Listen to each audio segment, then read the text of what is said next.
You have too many clothes on for that. I'm joking. How's everything? Okay. It's for the parents. It's really nice. Yeah. That makes you right as best we can.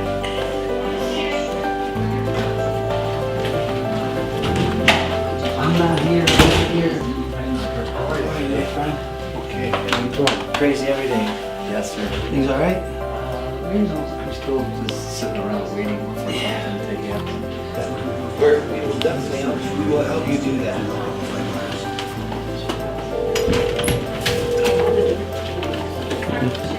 Tell me you're giving me a cup. You okay? Yes. It's hot. It was hot. Are you outside? Yeah, I was outside for quite a bit. So it's really, really fun. Where we are, I'm off. I'm not here. Dr. Sanchilo's here today. Yeah. I'm not even here. I know you're not. What did you do in a DNA lab? So 1985, this is really fun stuff. I did like rapes and murders, and I was the guy figuring out who done it. And this is before DNA was admissible in court. There were only 3 people in the world doing it at that time, and I worked for Dr. Henry Gershwitz, University of Michigan Med School, human geneticist. National Legal Labs is what I ran in a DNA aspect. So we were doing all kinds of crime scenes and murders and rapes, mostly paternity, who's the daddy, who's the father, and that was in the infancy of DNA at that time. So it's really fascinating. I got a cool thing to show you. These are from the movies. Did you ever see this crazy thing? This is my cue wall of Harry Connick and Tim Burton and Bryan Cranston and Big Mike and Terrence Scott. Those are the guys that they asked me for my picture. I love It was so nice. In 1987, I was certified in DNA. There were 3 people in the world at that time, which was really fun that we're really doing it. So that was exciting. And being a medical technologist and running a DNA lab, that's what got me excited about the science.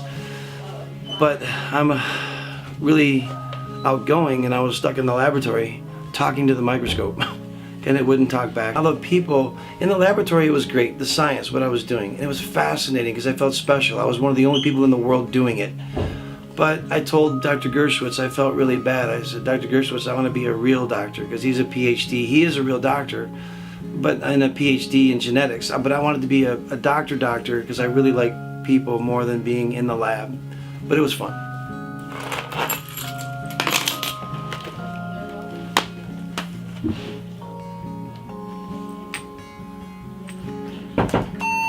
Come on in. Am I disrupting? No, love, hey, love, good morning. Good morning, how are you? Really good, better now. Sorry, I gotta go. Next door we have a patient coming when you... Okay. Okay. Come in, all right, I'll be there in a minute. Okay.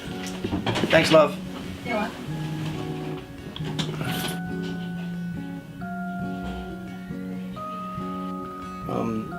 The brown one was a special one that I kind of earned.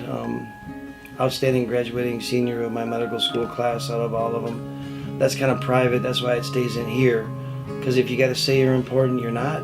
It's one of those things that you earned, and it's a nice little feather in your cap. But I like that because I get to look at it, and I did that.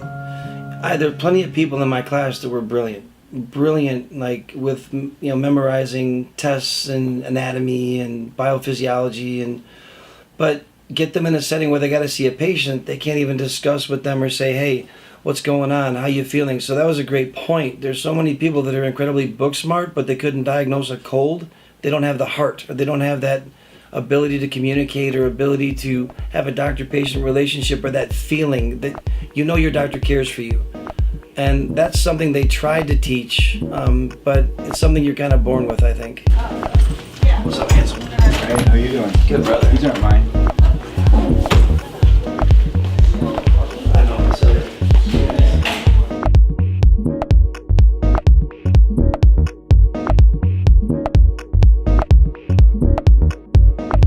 He's so natural, like he doesn't care if the person is a celebrity or the neighbor, he just treats them the same, right? Well, they're all God's children. I mean, this is what we've always, not a Bible thumper kind of thing, but everybody should be treated with respect and nicely. And the fun part earlier too, like, why do they love you so much? Why do they love Pure Life so much?